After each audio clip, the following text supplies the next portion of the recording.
Welcome to the Inner Blueprint Podcast. I'm Sean Foyer, the Universal Mindset Disruptor. With over 20 years of turning blueprints into thriving home improvement businesses, I've learned that the strongest foundations start in your mind. Whether you're building a business or your own success, we're here to reshape how you think and face daily life and always remind you to enjoy the ride. Hello, and welcome back to another episode of the Inner Blueprint Podcast. I am your co-host, Sean Foyer, here today with the beautiful, amazing Caitlin Foyer. And today, as always, we're going to be talking about mindset, how thinking better thoughts on a conscious level helps you feel better feelings subconsciously, which will help you create better results in your life. And today, I am so excited. Our guest, he's a dynamic entrepreneur and motivational speaker, a recovery coach whose journey from homelessness and addiction to building a thriving business is nothing short of inspiring. As the owner of Privacy Fence Company in West Michigan, he's revolutionizing the way people sell fence through his in-home sales system. He's a certified Les Brown legendary speaker. Can't wait to hear more about that. And he is a proud mentee of Sean Foyer Consulting and our Inner Blueprint program. He empowers others through grit, grace, and a choice-driven mindset. Through Rise Above Speaking and his hip-hop alter ego, Her King, he blends storytelling, music, and personal experience to help others break barriers and unlock their greatest potential. And I hope you're ready, listeners, to break through to hear an inspiring story. Let's welcome to Inner Blueprint, Daniel Beattie. What's up, my friend? Hello. How are you guys doing? Oh, so good. It just got better, man. It just got better. Awesome. That's right. Oh, so where do we want to start today? I mean, as listeners, as you could hear from that intro, we've got a gentleman here with us today he's done hard things. He's overcome some challenge and struggle in his life. He has inspired others with his speaking and coaching. He's building a fencing business and is part of the home improvement industry. So I don't know, Dan, should we go way back and start? Yeah, sure. What was growing up like for you? Start from the beginning. Okay. I love it. Yeah. Where did you grow up and what was that like for you? So I'm originally from Pontiac, Michigan, and where life is absolutely not easy. My mother and father, they were addicted to drugs when I was young. I ended up in foster home at a very young age until about the age of 9, which after that was just more and more hardship. I got into drugs at a very young age, about 12, started dealing drugs, dealt with homelessness at 14. My mother and father, they split up when I was probably right when I got out of foster home at about 9, and she actually got beaten to a coma from her boyfriend after my dad rolled into a rug, left for dead. Oh. And that was really hard for me at a young age. Yeah. And then my dad just got deeper into drugs and deeper into drinking and kind of left us, my brother and I, for his girlfriend, and moved out of the home and left us to fend for ourselves. It turned out the place that we were living in, my dad was getting duped. He was paying rent to the neighbor. It wasn't the landlord at all. So 24-hour eviction notice. My brother, I'm 14, my brother's 16. We're out on the streets. My dad and his girlfriend really didn't care. We're living underneath a stage in downtown Grand Rapids. So we really had to figure life out at a very young age. Luckily, I was pretty resourceful and I had a lot of friends, due to what I was into with the dealing drugs and creating, some type of friend group and popularity in that way. Obviously, they weren't good people, but they were people nonetheless that I knew that I could kind of rely on. And then I tried to get away from all of that, and I moved from Grand Rapids to Pontiac, Michigan, again, because that's where I'm from, and that's where I knew how to, that's where I knew I was from. I knew I had a big brother there that I could probably rely on.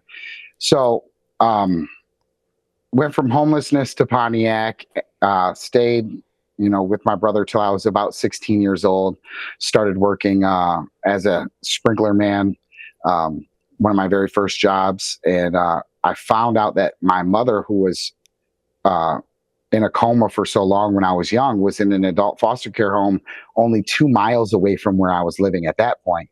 So at 16 years old, I went and I got my mom out of this adult foster care home, moved her in with my aunt and uncle who were elderly, and I was taking care of them at the time. And yeah, that's kind of the early part of my life. Wow. That's amazing. And, I just have to say, starting at such a young age, I mean, 12 years old, getting into drugs and then start dealing. I mean, you started entrepreneurship pretty early in life, right? That's all I ever known. Well, and it's so interesting because we talk about all the time in their blueprint and mindset work, and especially, we specialize in the home improvement industry, but so many people that I know, myself included, we didn't come from silver spoons. We didn't come from the easiest background. And a lot of times these challenging experiences, like you described, I mean, you had to grow up and kind of act like an adult at a very young age.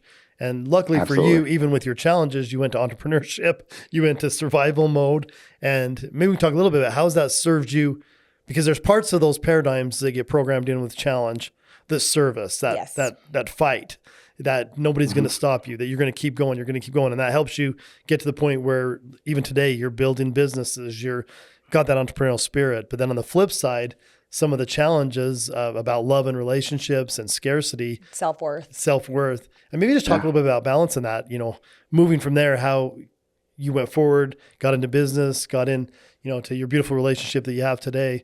Maybe take us to the next phase, taking, and listeners knowing, if you've listened to any of our podcasts at all, we talk about the programs and paradigms we get from childhood, how some of them serve us, and then some of us are what actually are holding us back from that next level. Definitely, because paradigms, when we talk about paradigms a lot, and sometimes people just assume, oh, my paradigms must be bad.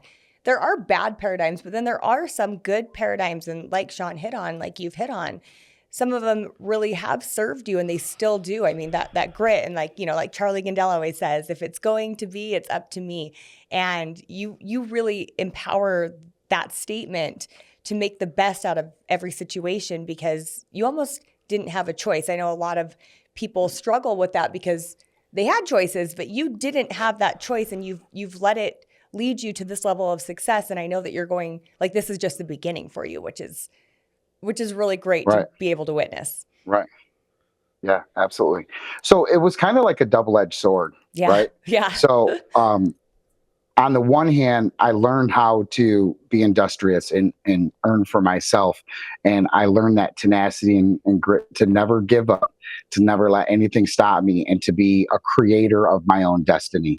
On the other hand, being involved with drugs at such a young age, both dealing and using, created that friendship with that substance and that paradigm that these things were going to numb and make all this pain go away and all of this okay. Well, what that really did for me is created just compounding issues. Now, through the mindset coaching and through all of these different paradigm shifts that I've been able to learn over the years, I'm building all these tools that allow me to overcome all these situations without having to numb any of that pain anymore, which has created a much powerful me. So it's allowed me to take all of that entrepreneurial spirit, all of that grit, and really hyper focus that into what I'm truly up to in life, instead of just floating through life hoping that things aren't going to get worse, numbing them if they do, and things of that nature. Also, becoming a young father. So I became a father at 19, and I've got a lot of kids at this point. I've got 8 children, 4 boys and 4 girls, and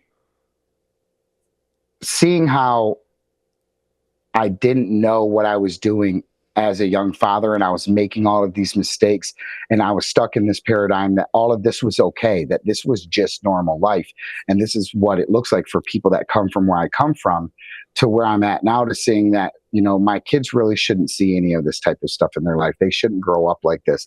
I had to make a real shift years ago to say, this isn't what I want for my family, and I can show them a better way. And unfortunately, my older kids have seen a lot of that struggles, a lot of that drug abuse and addiction, but they also now get to see what overcoming adversity looks like, what, changing your thinking can actually do for your future. So without that shift in mindset and paradigms, I would never be able to be the businessman that I am today and have the beautiful wife and family that I have and that I'm, lucky to call mine, that I currently have right now. Yeah. I love that you hit on that, because a lot of people in this world take the cards that were dealt to them and say, this is just my life. Like, you had so many things happen. I don't, a lot of people look at that like, oh, that's so sad that happened to you. And you've really changed that to, these all happened for me. And I get to live the other side of this now, because I've lived this side. Now I want to live this side. And that's so empowering, and it's so inspiring to people that just because you were dealt a shitty hand in life to start with, that doesn't have to be your story. That doesn't have to be the end. That just happened. Like, it is what it is, and you get to make what you want out of it. And you are such a powerful example of what that can be, because, whether that is something as horrible as the childhood that you were brought up in, or, something, it could be something not even remotely as bad as that. But a lot of people take the circumstances in life and say, this is just my life. And you don't do that. And I've seen you, even since first meeting you, reinvent yourself again and again into this really powerful version of who Daniel Beattie really is. And it's, like I said, it's beautiful to get to witness. Like, we're so lucky to be able to have you as a client, because, we pick our clients, and you are one that truly inspires us. I'm so excited to have you share your story. And I know that there are so many people that you really will, and this story will really hit home with. And so I love that. Yeah. I mean, one question I have, Daniel, is we're talking about this in mindset work, we try and shift it from it happened to me to it happened for me. I'm sure when you were younger, it felt like it was happening to you.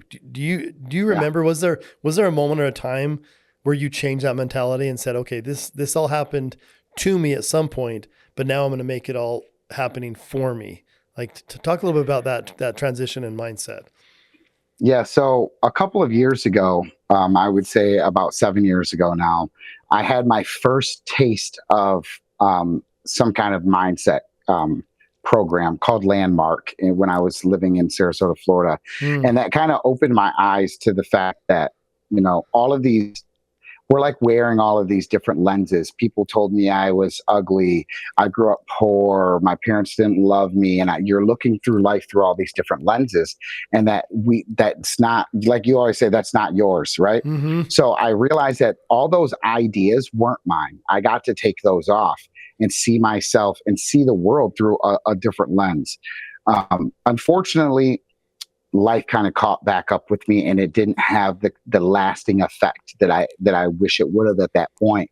But a lot of it, there were key elements that did stick, and I did realize that, as crappy as life was for me growing up, I now have an opportunity to paint the canvas of my life. There's a saying in that work that says the world is empty and meaningless, and that we are the painters. We create the meaning in the moment. It's just a blank canvas, and every moment you have another chance to create your, perfect life. And then once I finally met you guys and I started getting into the inner blueprint, I realized a lot more that there's definitely a lot to be had, a lot to offer other people by sharing this type of testimony, and that a lot of people can benefit from this, from my experiences, and not to live in regret or have these paradigms that, like, I'm not worthy because of these things happened to me. Like, now I see my worth, and I embrace all of that struggle that I went through, because I know that my story, a lot of people can relate to it. And a lot of people might be there now and see where I'm going, because I haven't arrived. I might be doing okay right now, but I've yet to arrive. And I still have another reinventing or two, to come.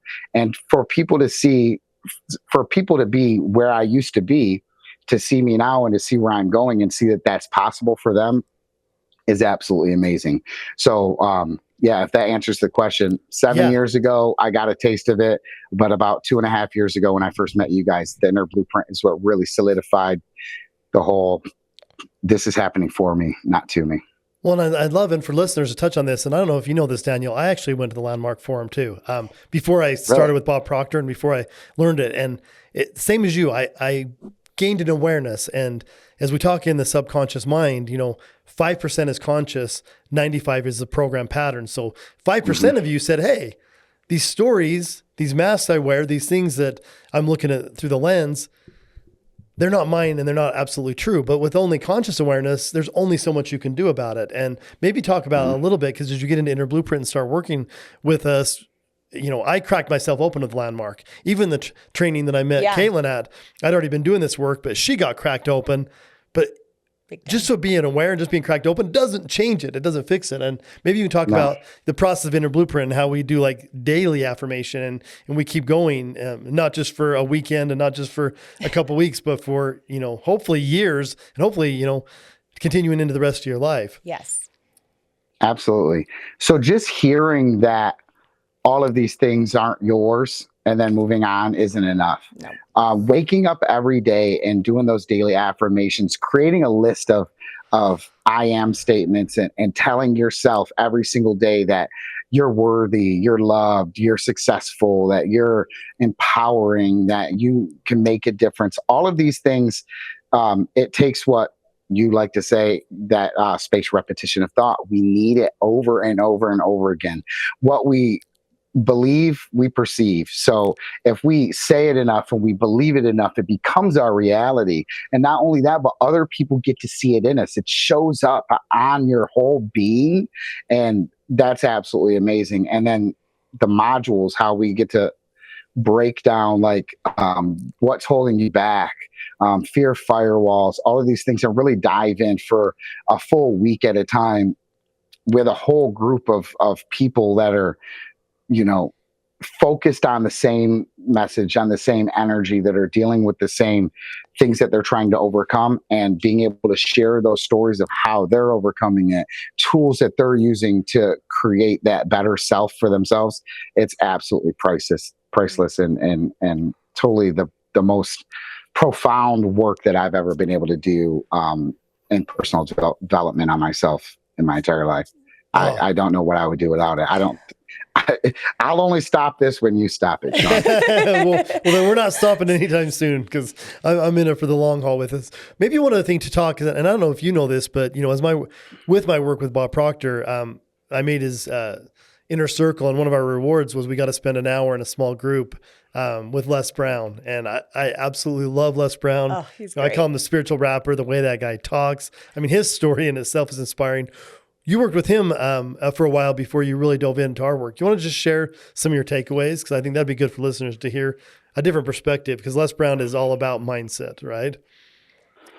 Yeah, absolutely. So I spent a year under his tutelage. So I was a mentee of Les Brown's for a full year, weekly coaching calls with him. I got to meet him about a year and a half ago. It was very empowering. The way that he sees into your story and into your life is unlike anything that I've ever seen before. And it allowed me to see that there's a way to be able to tell your story in a way that other people can really hear it inside themselves, like relate to it more on a personal level. He has a gift about that is second to none. We didn't talk so much about mindset as much as I guess that's incorrect, because he talks about unlocking your inner greatness and seeing yourself much larger than who you are and where you are, and not allowing your circumstances to dictate your story. So yeah, it was an amazing experience. Oh, that's cool. And you had to relate too, because he is today a very successful entrepreneur, speaker. He came from humble, rough beginnings too. I mean, he was told very much he was the dumb one, right? I mean, he was the dumb twin. The dumb twin, and literally, very, very inspirational. So I love that. What about, and I want to talk, I mean, you obviously you're in the home improvement business with your fencing company, but you are a speaker, a musician, very talented. How are you approaching that differently now as a coach and as a speaker with your understanding of how your mind works? How does that impact you today? That's a great question. So my business, I started it before I actually went into recovery. This is my fifth home improvement company. I would say fifth home improvement business, my first time actually creating a company, if that I makes love any that. sense. Yes, it does. So Yes. I've had a lot of, trial and error moments where I build a sprinkler company. I build a couple of different landscape companies, snow removal companies, and they rise and fall according to my leadership lid, right? Yeah. So I never really had a high enough leadership lid, and that came from never being able to see my own worth, and see the trajectory that I was going into. So now, with this change of mindset, this mindset shift, and with going through recovery, because I told myself I don't want to smoke anymore, I don't want to drink anymore, I don't want any vices ever to be able to affect me and my family again. So about a year and a half ago, I put myself through a recovery program, a 30-day in-house, residential recovery treatment center. And it absolutely changed my life. Now I've already spoken there a couple of times. They've reached out to me and want to have me come out as a paid speaker 2 times a year. And like, without being able to see, especially without the daily affirmations, because I name it and I claim this every single day, that Rise Above Speaking is going to be reaching millions of people, profoundly every year, and that's going to make X amount of dollars, and now that's becoming a reality. It's not just on my vision board. It's not just me giving motivational speaks on TikTok. It's coming into fruition. I'm getting booked for speaking. My business, I'm able to uh, my leadership lid is raised exponentially. I'm able to lead my team with more confidence, with more caring and compassion. I'm able to use a lot of these tools that we use in the Inner Blueprint to speak life into my employees and into my business partners, and to really, instead of talking down at people, to talk into people, speak into them, which is incredible. Also, I'm able to see where I want to go much more clearly. And what that does is it takes that drive and tenacity that I learned as a child, that grit from crawling out of nothing and saying, okay, I'm going to use that same energy to get to where I want to be in life. And now, without any of them numbing agents involved in my life, it's like, okay, now when I come across something that I would normally numb, it's like, how do we create systems and processes around that to overcome those challenges moving forward? So now if they ever come up again, I have those tools readily available, and I can continue to, trend upward. I love that. Maybe you could share too, because it's something I talk about a lot, but you've taken and kind of made it your own, as well as E plus R equals O. How did you use that when you're speaking to people at the recovery center and even in your own life? Absolutely. Let's do Daniel's, 2.0 version of E plus R equals O. So yeah, it's my words to live by. So I talk to people all the time about E plus R equals O, because it's like sometimes when you hear something that you just cannot let go, Yes. this is one of those things for me. 100%. Event, reaction or response, outcome. Yes, that makes a lot of sense to me. But when I explain it to some people, sometimes it just doesn't click for them. So I tell people like this. I say, if an event happens in your life, and you're an addict, especially, your typical response will be to numb it, right? And then what happens when you numb that? Your outcome's going to be more problems stacking on top of each other. Sometimes jail, further addiction, broken relationships with family, with friends. Now, if we take another acronym that I like to use, which is called STOP, right there at that R moment, which is stop, take a step back, observe the situation for what it is, then proceed mindfully, we're able to take that reaction and turn it into a response. Now, we can control the sails. We might not be able to control the storm, which is the event, but we can control our sail, which is the reaction of the response. So that gives us just enough time to switch that R from reaction to response. And then we can create the outcome that we truly want in the end. Like I said, better tools to overcome adversity, and the ability to create systems and processes that allow us to move forward instead of numbing inward. Yeah, I love that. And it's so true. And I've watched you really step into that in the past year, especially. And I want to know if you'll get vulnerable on this for a moment. Originally, when you Sure. started in with us as a client, you and Megan started together, and she was like, hell yeah, I'm doing this. I'm all in. And you kind of were like that at first. And then what happened? You started, and I will say this with our work and the inner blueprint is it creates almost a fight or flight response at first, because you're like, wait a minute. Am I ready to really dive into this? Am I ready to be honest? Am I ready to look in the mirror and take control of my life? And I think, you're like me, we're more of flighters. Like, that's my initial response is I'm going to run from something. And I watched you kind of self-destruct for a moment and then come back more powerful than ever. So if you'll hit on that, I think that is something that needs to be shared. Sure. So during that moment in my life, Megan and I it was getting a little tremulous. I was still learning. See, I had a lot of fight or flight even with my relationship, because I'm with a woman that's different than any type of person that I've ever been with. So that was a new challenge for me. So I was already feeling kind of flighty, like this is too good to be true. I'm not worthy of this type of person. So my subconscious mind was like numbing, using more drugs, smoking more weed, drinking more often. I still was dealing with a lot of anger and rage issues as well. So, and that did not set well with my wife, especially at that time. And then when I got into the inner blueprint and started doing this work, it was a lot, and it was scary to me. And it was like, I really have to change my life. And what does that look like? And it didn't look familiar to me. So something in my mind went right back to the old familiar. And I had, a bad judgment call. And I went off on a week drug binge and started using cocaine again, and which totally almost lost everything. Mm-hmm. It's like I almost threw every good thing I had away in my life. The Les Brown coaching was starting at the same time as well. This Sean Foyer coaching starting at the same time. I just got married. I had a great wife. We're starting to build a business, and I was willing to let it all go for familiarity and to hide into that shell. Like, I didn't know if I was ready or capable of making these changes.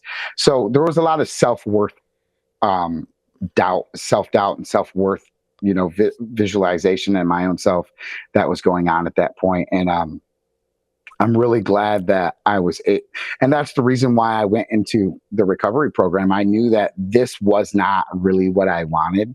And there had to be a drastic change in order for me to really take the reins and take control of my life. Well, and Daniel, I want to hit on this a little bit, and for listeners, and all of us have a point in our life where we get to that, where we've done a lot of work, we get to a better place. And this was an E+R=O moment, I think. The events where your life was getting really good. Really good. And your reaction was to go back to something that was more familiar. And who am I to deserve this? We talk about self-love and self-worth. And, I've worked with lots of business owners, even if they didn't have addiction or some of the struggles you had in the past, we self-sabotage. We literally do the work, get the life that we think we deserve, and then at some level, and this is that subconscious part of us that just isn't familiar with it, doesn't feel like that we quite deserve it.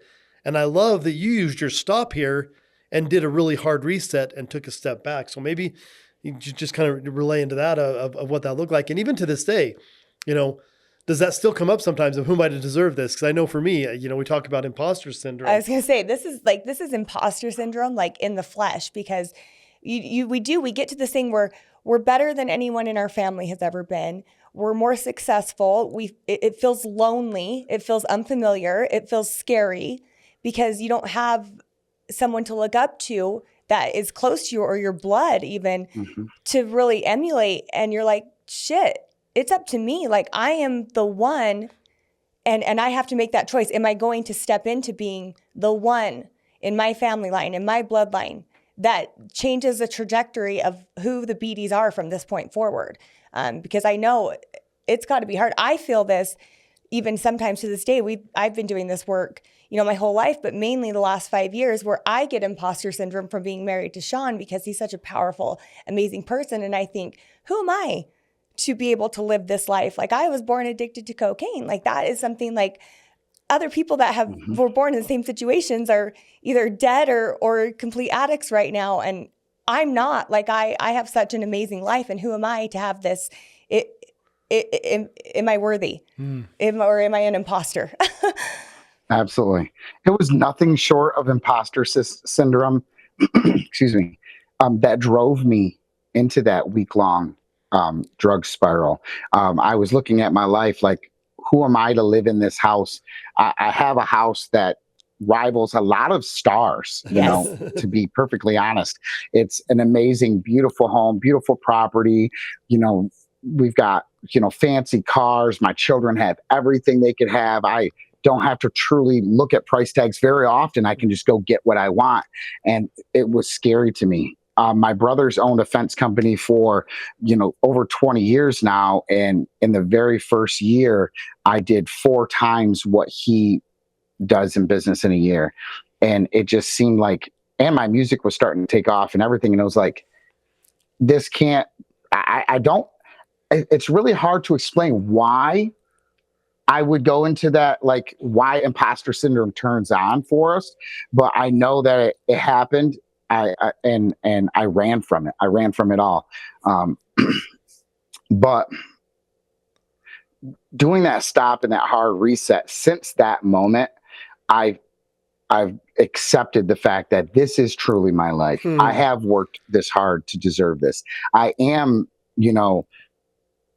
continuing to grow as a human being, as a husband, as the father, as a business owner. And I do deserve this. Not only do I deserve this, but, the people that rely on me and the people that I have the opportunity to impact with what I do, whether it be through my speaking, through my music, through my business, through opportunities, they deserve me to be the best me that I am.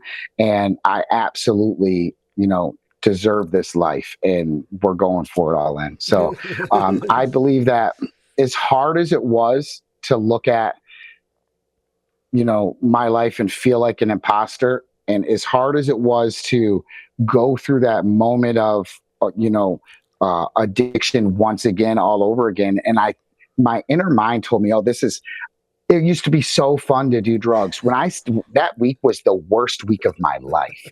Not only did the drugs feel horrible, but the outcome, that reaction that I was doing to try to get past feeling such an imposter was giving me an outcome that I absolutely wanted nothing to do with. So that, now that I'm looking at my life after being able to clear my mind, because I've never been off of any kind of substance since I was a child. I've always been a user of something up until that, about 1.5 years ago, up until that moment. Now I've been able to quadruple how we do business. We're moving into a building for the very first time in any time that I've ever owned a home improvement company next week.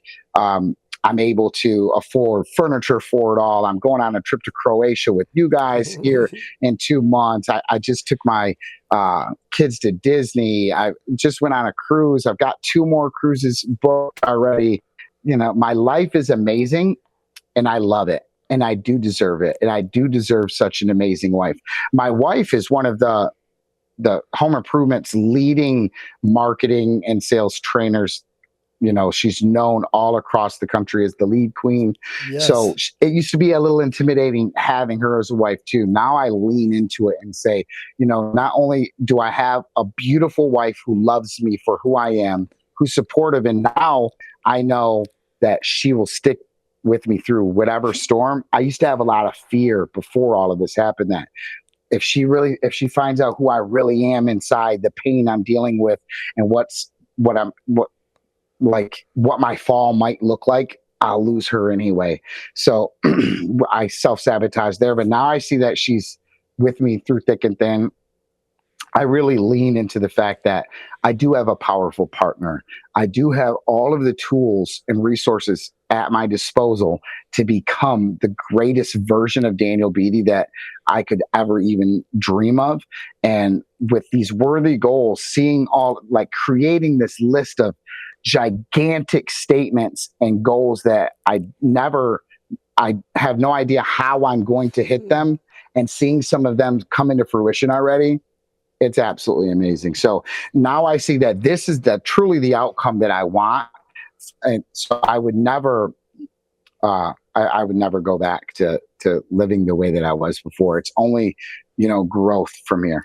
Oh, I love it so much. And I'm going to tie it back to me a little bit. And I've shared before, and Daniel, you know this, I lost my little brother a little over a year ago to homelessness addiction in Las Vegas. And, I think back over the years and just watching him, and honestly, not to beat up on my brother, but he didn't go through anything like you did, honestly, as a young child. He did, he got beat up in like middle school and high school, got kind of made fun of, turned to drugs a little bit. But he had a silver spoon. He did have a little bit of a silver spoon, but the challenging thing is, and what I always, and again, I say I became a coach starting with my little brother. I mean, I would give that kid the most inspirational. When I found, Bob Proctor's work, I had given him affirmations, I'd given him, and he wouldn't do it. He wouldn't do it. And I think, I bring him up in my work because I work with individuals today that they might not have some of the addiction issues or some of the challenges, but they do. My brother struggled with two things. He didn't have purpose in his life, and he didn't have self-worth, and he never was able to find it. And, one of the things I love about getting you on our podcast is you struggled with not having vision and purpose, and you struggled with not seeing yourself, and you're sharing, you have vision, you have goals, you have things and dreams that you not only hope for, you believe in, and you've gone through the struggle of finding your self-worth of, yes, you've had some challenging things in your past, but when you show powerful as Daniel Beattie, you are enough for your wife, Megan, you are enough for your clients, you are enough for everybody. And I just want to give you props. And this is what Inner Blueprint is all about for me, is helping all of us, myself included, find our purpose, find our self-love so we can go out into this world and have positive impact. And, Daniel, that's, I'm just reinforcing your story and where you are today. That's what you do, man. You inspire me. You inspire so many people in our group. You are another speaker and coach in there with home improvement contractors. And I've heard from a lot of them how inspiring it is to have you part of it. So I just want to, give you more belief in you to keep going with us, to keep sharing your story. I hope listeners are soaking this up. And again, you might be somebody listening to this that you haven't struggled with addiction and you haven't had some of those issues, but I promise you've struggled with self-worth. I mean, I've seen very powerful business owners self-sabotage their business. They start firing people. They start micromanaging. They get to a point and they don't think they deserve it. And, as I've watched some of my powerful owners, it starts with you. It starts with what you believe. It starts with what you think you're worth. And no matter where you are in this journey, I promise you're worth more than you even believe today. And Daniel, I know you'll agree with us. We all, the three of us here, we all deserve even more. And we're working inside and we're going to go get it. Well, it's because we all have a purpose that's so much bigger than ourselves, right? And leaning into that and getting out of that like selfishness of who am I, that's where you can really get out of that imposter syndrome. Is my purpose is so much bigger than me. Who am I to stop that? Who am I to change that? And you are actually a really good example of another thing I want to hit on. And it's something, we tell our girls all the time is, hard choices make an easy life. Easy choices make a hard life. And so when we go back to numbing, to substance, to addiction, I mean, there's, Sean and I, we don't drink, we don't do things because we don't want to numb. We want to be our best at all times. We want to make what may seem hard choices now because we know that creates an easy life. And those easy choices really create a hard life. And you live that every single day. Yes, absolutely. Yeah. One thing that Sean was just saying about, I think I lost it. Oh yeah, that's where I was going. That's where I was going. See, when my children told me, this is the new dad, the dad that I've always been waiting for, that's where it all clicked to me. And that's where I knew that it was worth making these hard choices to be able to make sure that they have an easy life, that they have an easier a more temperate father to deal with. When my wife says, "This is the husband I knew that you could be when I fell in love with you," those are the things I've been waiting my entire life to hear, Mm. and they make all the difference. And they really are they have the heaviest impact on my why, as to why I'll continue to do this for the rest of my life. And while I lost both of my parents, when my dad when I was 20 and my mom when I was 22.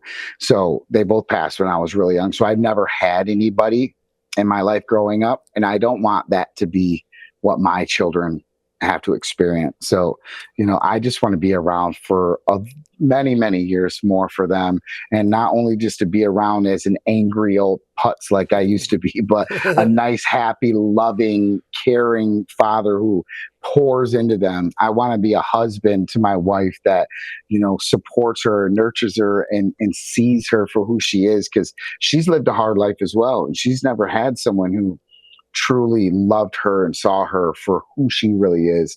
And I'm glad that now I show up like that as a husband and father. And that's why I make the hard choices. That's what it's all about, because it's not just about my easy life. I want to create an easy life for all of them. Yes, definitely. And, one way that you're doing that, and I think is so inspiring, not just for others, in our industry or in your group, but for your children too, is you're not someone that's like tied to one box. You're not just like, oh, I just am running and creating and building this really successful fence business. I'm also, a creator. I'm into music. You want amazing video? You got Daniel. You want, you do so much. And I think that is such, like, it really is inspiring. It should show everybody that listens to this episode is you don't have to put yourself in one box. You don't have to just be one thing. You can be successful in so many areas of your life.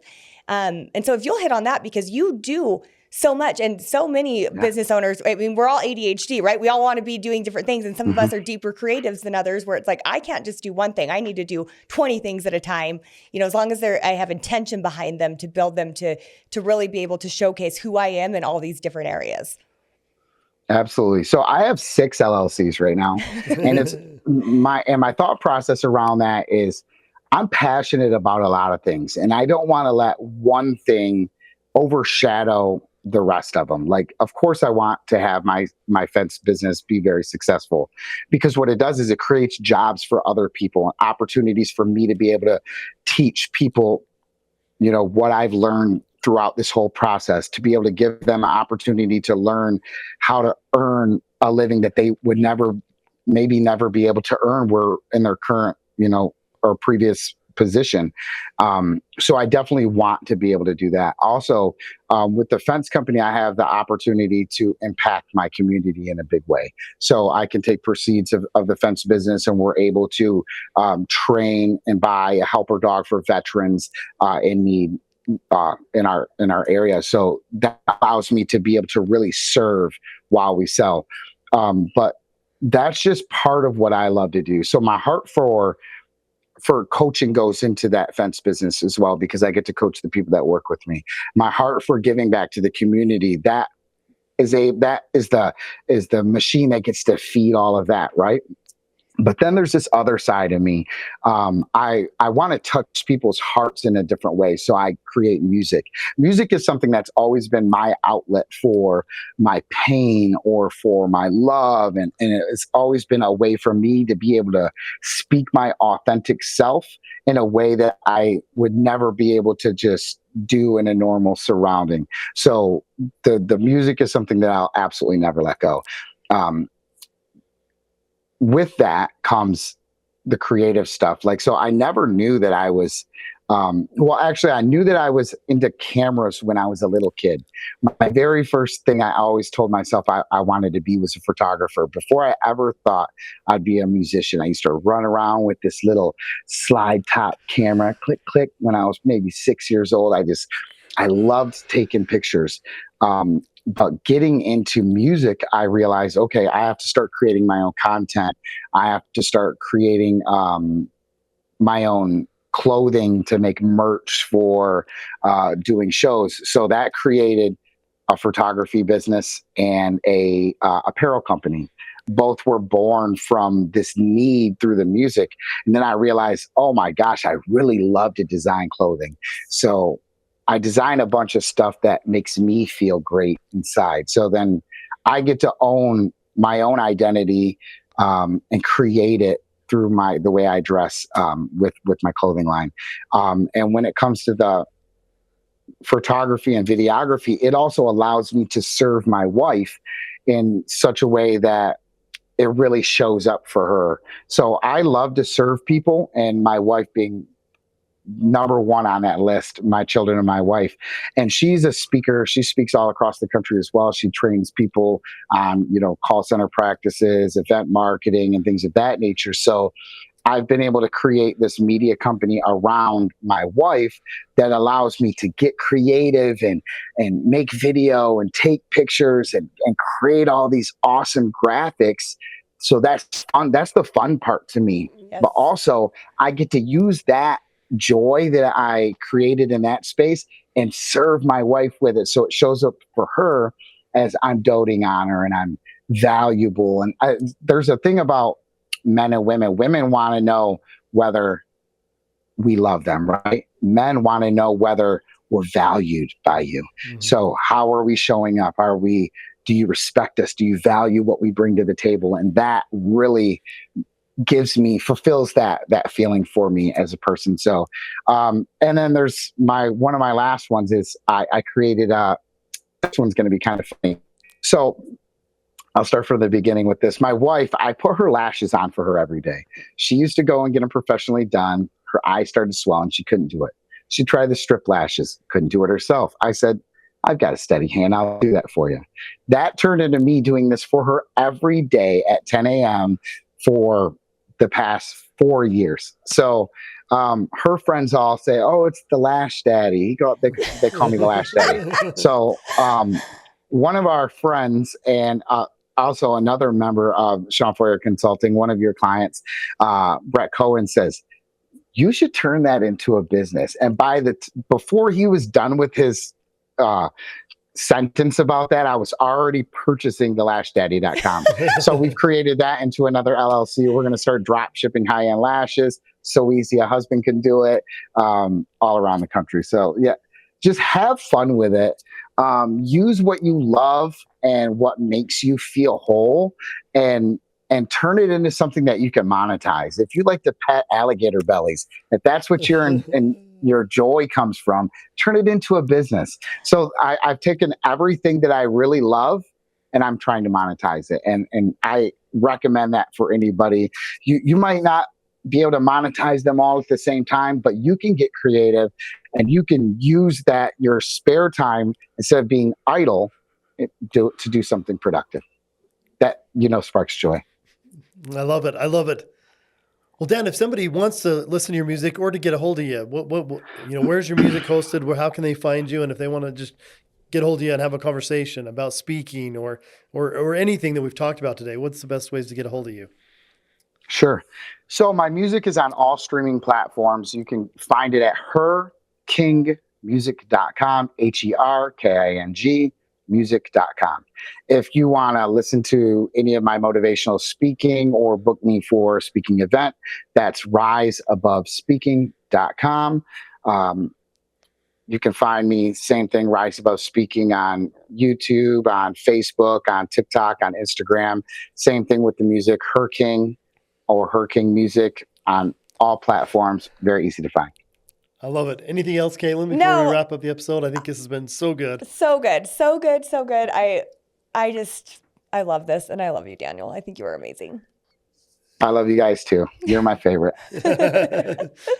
You are one of our favorites, and you are so inspiring. Thanks for being on the podcast, sharing more of your story. Hopefully somebody listening, something you're stuck with, you can realize just takes a decision.